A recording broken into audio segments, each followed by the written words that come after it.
नमस्कार। टुडे उत्तराखंड में आपका बहुत बहुत स्वागत है। मैं हूं गीतिका पांडे। हमारे प्यारे राज्य उत्तराखंड से जुड़ी हुई खबरों को जानने के लिए टुडे उत्तराखंड को सब्सक्राइब करें और उत्तराखंड के किस जिले से ये वीडियो देख रहे हैं कमेंट बॉक्स में हमें जरूर बताएं। सेवा के अधिकार के दायरे में आएंगे सभी डीबीटी सेवाएं, 1 हफ्ते में प्रस्ताव भेजेंगे विभाग। समाज के विभिन्न वर्गों के कल्याण और हित में प्रदेश सरकार के कई विभागों से संचालित हो रही सभी 181 प्रत्यक्ष लाभ अंतरण सेवाएं समय पर उपलब्ध कराने के लिए इन्हें सेवा के अधिकार अधिनियम के दायरे में लाया जाएगा। सचिव सूचना प्रौद्योगिकी, सुराज और विज्ञान प्रौद्योगिकी शैलेश बगोली ने सभी विभागों से इस संबंध में शीघ्र प्रस्ताव भेजने के निर्देश दिए हैं। गंगोत्री धाम में हुई सीजन की पहली बर्फबारी, बर्फ की चादर से ढक गई पहाड़ियां, बढ़ी ठंड। शुक्रवार की रात को गंगोत्री और यमुनोत्री धाम में बर्फबारी हुई है। गंगोत्री धाम में सीजन की पहली बर्फबारी हुई, जबकि जिला मुख्यालय सहित आसपास के क्षेत्रों में वर्षा हुई। गंगोत्री और यमुनोत्री धाम के आसपास की पहाड़ियां भी बर्फ से ढक गईं। शुक्रवार की सुबह जनपद उत्तरकाशी में मौसम ने करवट ली। यमुनोत्री धाम में शुक्रवार की शाम को बर्फबारी शुरू हुई, जबकि गंगोत्री धाम में तापमान में गिरावट आने से रात के समय में बर्फबारी शुरू हुई। के साथ सौतेला व्यवहार कर रही धामी सरकार, प्रदेश कांग्रेस ने लगाए ये आरोप। प्रदेश कांग्रेस ने भाजपा सरकार पर विपक्षी दल के चुने हुए जनप्रतिनिधियों के साथ लगातार सौतेला व्यवहार करने का आरोप लगाया। पार्टी का कहना है कि प्रदेश सरकार निम्न स्तर की राजनीति पर उतर आए, इसलिए कभी विपक्षी दल के चुने हुए जनप्रतिनिधियों को साम दाम दंड भेद की नीति से पदच्युत कर रही है, तो कभी उनके निर्वाचित क्षेत्रों में विकास की योजनाओं पर रोक लगाया जा रहा है। प्रदेश कांग्रेस अध्यक्ष करण माहरा ने कहा कि किसी भी प्रदेश की चुनी हुई सरकार और उसके मुखिया के लिए सभी क्षेत्र एक समान होनी चाहिए। दिए से घर में लगी आग, सारा सामान जलकर राख, हादसा देख डरे बच्चे, रो रो कर हुआ बुरा हाल। जौली ग्रांट में विस्थापित क्षेत्र अठुरवाला के वार्ड संख्या 8 में एक मकान में दिए से आग लग गई। देखते ही देखते आग ने पूरे मकान को चपेट में ले लिया। इसके बाद मकान मालिक और स्थानीय लोगों के सहयोग से आग पर काबू पाया गया। सूचना पाकर पुलिस और फायर ब्रिगेड की टीम भी मौके पर पहुंची। सभासद संदीप नेगी ने कहा कि उनके वार्ड में धूम सिंह बिष्ट का मकान है, जिसमें किरण देवी पत्नी सुरेंद्र राणा किराए पर रहती हैं। घर में रखे दिए से आग लगने के कारण बेडरूम में रखा सारा सामान जल गया। उत्तराखंड राज्य स्थापना लक्ष्य से दूर होते गए आर्थिकी के आधार, पर्यटन उद्यान पावर प्रोजेक्ट जानी। लंबे संघर्ष और कुर्बानियों के बाद उत्तराखंड राज्य अस्तित्व में आया। राज्य बना तो हर उत्तराखंडी के चेहरे पर एक गौरवपूर्ण मुस्कुराहट थी। ये लगा हमने अपने जीवन की सबसे बड़ी धरोहर पाली। राज्य बनते समय हम ये मानते थे कि पर्यटन उद्यान और जल विद्युत परियोजनाएं हमारी अर्थव्यवस्था का मुख्य आधार बनेंगी, मगर आर्थिकी के ये आधार लक्ष्य से दूर होते चले गए। कुछ ऐसे कार्य थे जिन्हें पूरा कराने में राज्य की नौकरशाही ने भी हमें निराश किया। शिक्षा से लेकर भर्तियों तक की संस्थाओं के स्तर में गिरावट आई। उत्तराखंड लोकायुक्त से वंचित रह गया। कानून व्यवस्था की स्थिति में गिरावट आई। परिसंपत्तियों के विवाद भी नहीं सुलझ पाए, लेकिन हम आशावान हैं क्योंकि हमारे पास अद्भुत मानव शक्ति है जो हर चुनौती का सामना कर सकती है। धामों ने ओढ़ी बर्फ की चादर, देखकर श्रद्धालुओं के खिले चेहरे। केदारनाथ में लगातार तीसरे दिन भी जमकर बर्फबारी हुई। इस दौरान लगभग 4 इंच तक नई बर्फ जमी, जिस कारण केदारपुरी में कड़ाके की ठंड पड़ रही है। इस दौरान यात्री, अधिकारी, कर्मचारी भी ठंड से ठिठुरते रहे। धाम में अधिकतम तापमान 3 डिग्री और न्यूनतम तापमान -9 डिग्री रहा।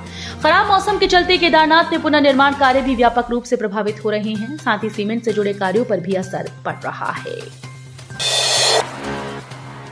ईओकर एवं राजस्व निरीक्षक के एडमिट कार्ड हुए जारी। आयोग कई केंद्रों पर 26 नवंबर को कराएगा परीक्षा।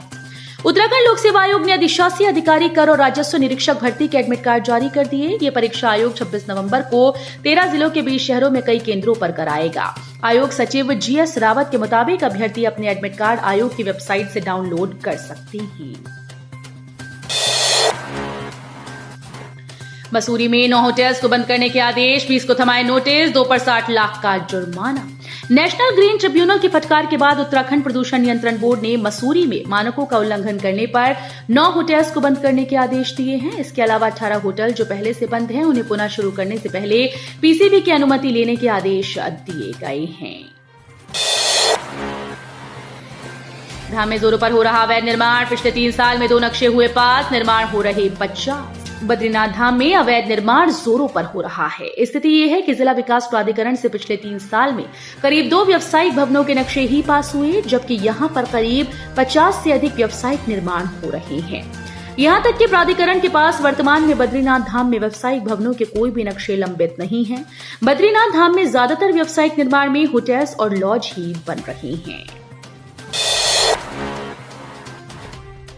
सहकारी समितियों में 30 नवंबर तक 2 लाख नए सदस्य बनाने का लक्ष्य, मंत्री धन सिंह रावत ने दिए निर्देश।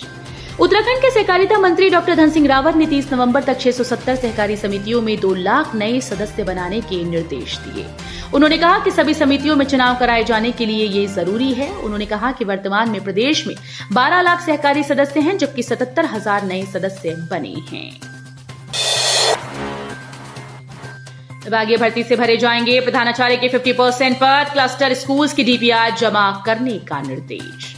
शिक्षा मंत्री डॉक्टर धन सिंह रावत ने प्रदेश में चयनित क्लस्टर विद्यालयों की डीपीआर 2 सप्ताह में निदेशालय को उपलब्ध कराने के निर्देश दिए। जिस जिले से समय पर उपलब्ध नहीं कराया जाएगा उसे बजट नहीं दिया जाएगा। मंत्री ने यह भी कहा कि इंटर कॉलेजेस में प्रधानाचार्य के 50% पदों को विभागीय भर्ती और शेष पदों को पदोन्नति से भरा जाएगा।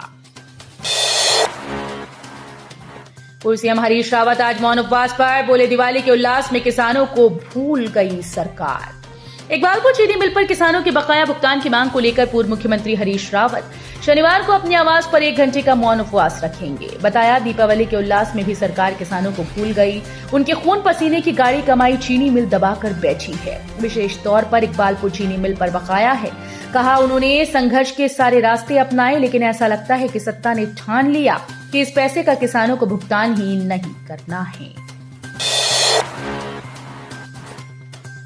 भारत चीन नियंत्रण रेखा पर आईटीबीपी चौकियों की संख्या बढ़कर 195 हुई। बेहतर सीमा प्रबंधन की योजना के तहत भारत चीन वास्तविक नियंत्रण रेखा पर भारत तिब्बत सीमा पुलिस की चौकियों की संख्या 180 से बढ़ाकर 195 कर दी गई। एक शीर्ष अधिकारी ने ये जानकारी दी। नौकरी ढूंढने को कहा तो झगड़ पड़ा बेटा, मां के सिर पर डंडे से किया वार और हो गई मौत, गिरफ्तार। मां ने नौकरी ढूंढने को कहा तो बेटा झगड़ पड़ा। बात इतनी बढ़ गई कि आरोपित बेटे ने मां के सिर पर डंडे से वार कर दिया। इससे महिला की मौके पर ही मौत हो गई। आरोपित रात भर उसके शव के साथ घर में रहा। सुबह ग्रामीण मृतका के घर पहुंचा तब घटना का पता चला। पुलिस ने आरोपित बेटे को गिरफ्तार कर उसके खिलाफ हत्या का मुकदमा दर्ज कर लिया है। प्रदेश के सरकारी डिग्री कॉलेज में स्थापित होगा देवभूमि उद्यमिता केंद्र, जानिए क्या है मामला। प्रदेश के सभी 119 राजकीय महाविद्यालयों में देवभूमि उद्यमिता केंद्र स्थापित किए जाएंगे। ये कहना है देवभूमि उद्यमिता योजना के नोडल अधिकारी और सहायक निदेशक उच्च शिक्षा डॉक्टर दीपक कुमार पांडे का। उन्होंने कहा कि योजना के तहत छात्रों में उद्यमशील गुणों की पहचान करने के बाद उनका विकास किया जाएगा। तो ये थी हमारे प्यारे राज्य उत्तराखंड से जुड़ी हुई कुछ खास और अहम खबरें। इसी तरह की लेटेस्ट अपडेट पाने के लिए अभी सब्सक्राइब करें टुडे उत्तराखंड चैनल को। धन्यवाद।